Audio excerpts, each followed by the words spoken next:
मैं माननीय सदस्यों से आग्रह करता हूं, इस महत्वपूर्ण विधेयक पर चर्चा करें। आप अपनी अपनी सीट पर जाके विराजें। आप चर्चा करें, मैं चर्चा का अवसर दूंगा। लगातार हंगामे का भेड़ चढ़ रहे मानसून सत्र के आखिरी समय में सरकार ने कई बिल सदन से पास करा लिए। इसमें से एक ऐसा भी बिल पास कराए हैं जिस पर अब चर्चा देश भर में होने लगी है। बिल की अहमियत का अंदाजा इसी से लगाया जा सकता है कि बेशक आज राहुल गांधी की पार्टी इस बिल का विरोध कर रही हो, लेकिन कभी राहुल गांधी भी इस तरह के बिल का समर्थन कर चुके हैं। वो अलग बात है कि राहुल की अपेक्षा ये बिल ज्यादा सख्त है, लेकिन वो भी समर्थन करते थे। ये बिल है दागी नेताओं पर लगाम लगाने वाली, जो नेता आपराधिक मुकदमों को मेडल की माला बना लेते हैं और ये सोचते हैं कि इन मेडल्स को दिखाकर बड़े मंत्री और मुख्यमंत्री बन जाएंगे। अब इस पर लगाम लग सकता है। दरअसल केंद्र सरकार ने लोकसभा में इससे जुड़े 3 बिल पेश किए हैं, जिन पर अब काफी विवाद हो रहा है।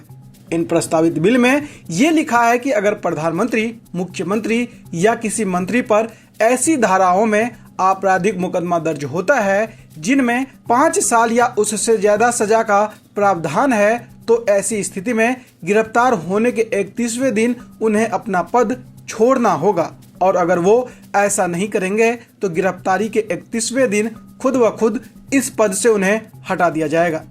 ऐसी स्थिति में भारत के राष्ट्रपति देश के प्रधानमंत्री की सलाह पर उस केंद्रीय मंत्री को उसकी गिरफ्तारी के 31वें दिन तक उसके पद से हटा सकते हैं। अगर किसी वजह से देश का प्रधानमंत्री इस पर कोई फैसला नहीं लेता और वो केंद्रीय मंत्री को बचाने की कोशिश करते हैं, तो ऐसी स्थिति में वो केंद्रीय मंत्री अपनी गिरफ्तारी के 31वें दिन खुद इस पद से हट जाएगा और उनसे सारी जिम्मेदारी वापस ले ली जाएगी।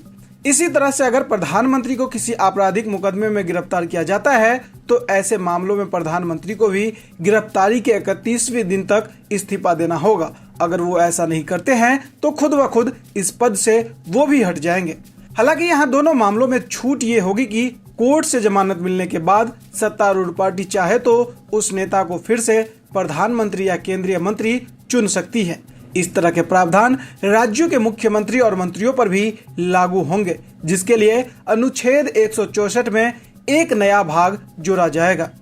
इसके तहत राज्य सरकार में कोई मंत्री गिरफ्तार होता है तो राज्यपाल मुख्यमंत्री की सलाह पर 31वें दिन तक उस मंत्री को उसके पद से हटा सकते हैं, और अगर खुद मुख्यमंत्री ही गिरफ्तार हो जाएं तो उन्हें भी 30 दिन तक जेल में रहने के बाद 31वें दिन इस पद से हटा दिया जाएगा, या उन्हें भी इससे पहले इस्तीफा देना होगा। बड़ी बात यह है कि ये बिल प्रधानमंत्री, केंद्रीय मंत्री, राज्य और केंद्र शासित प्रदेशों के मुख्यमंत्री और मंत्रियों पर लागू होता है, लेकिन इसमें विधायकों और सांसदों का कोई जिक्र नहीं है। इसका मतलब ये हुआ कि विधायकों और सांसदों पर अब भी वही नियम लागू होगा जिसमें उनकी सदस्यता तब तक वैध होती है जब तक अदालत से उन्हें दोषी नहीं ठहराया जाता है और उन्हें 2 साल या उससे ज्यादा की सजा नहीं होती। सरकार का कहना यह है कि ये बिल संवैधानिक पदों पर बैठे नेताओं के चरित्र और आचरण को संदेह से परे रखेगा। जो नेता गंभीर आपराधिक आरोपों में गिरफ्तार हुए हैं, उनके इस्तीफे से जनता का विश्वास लोकतंत्र में मजबूत होगा। सरकार ये भी कह रही है कि जब जेल जाकर कोई भी नेता अपने पद को नहीं छोड़ता तो इससे समाज में गलत संदेश जाता है। बता दें कि दिल्ली के सीएम रहे अरविंद केजरीवाल कथित शराब घोटाले में गिरफ्तार होने के बाद करीब 5 महीनों तक तिहाड़ जेल में रहे और इस्तीफा भी नहीं दिए, और जब जमानत पर बाहर आए तो उन्होंने इस्तीफा दिए।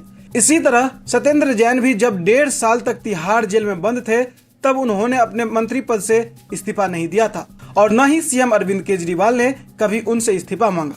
सबसे ज्यादा विवाद वी सेंथिल बालाजी को लेकर हुआ था, जो मुख्यमंत्री एमके स्टालिन की सरकार में ऊर्जा मंत्री थे। उन पर मनी लॉन्ड्रिंग और कैश के बदले नौकरी देने का आरोप लगा था। 14 जून 2023 को ईडी ने उन्हें गिरफ्तार किया, लेकिन इसके बाद भी उन्होंने मंत्री पद से इस्तीफा नहीं दिया था। लेकिन इसके बाद भी जब उन्होंने मंत्री पद से इस्तीफा नहीं दिया तो राज्यपाल आर.एन. रवि ने खुद उन्हें मंत्री पद से हटा दिया था, जिस पर राज्यपाल और मुख्यमंत्री एमके स्टालिन के बीच खूब विवाद हुआ, और कहा जा रहा है कि इसी विवाद के बाद केंद्र सरकार अब ये कानून लेकर आई है। विपक्ष कह रहा है कि ये बिल भारत के संविधान का उल्लंघन है इससे कानून का दुरुपयोग होगा और केंद्र सरकार जिस मुख्यमंत्री को हटाना चाहेगी उसे गिरफ्तार करके 30 दिन तक जेल में रखा जाएगा, जिससे वो सरकार से हट जाए। और विपक्ष की एक बड़ी दलील ये भी है कि दोषी साबित होने से पहले किसी भी प्रधानमंत्री, मुख्यमंत्री और मंत्री से उसका पद छीनना लोकतंत्र के खिलाफ है। और अब सरकार ने भी विरोध के बाद इस बिल को ज्वाइंट पार्लियामेंट्री कमेटी के पास भेज दिया है, जिसमें सत्ता पक्ष और विपक्ष दोनों के सांसद होते हैं।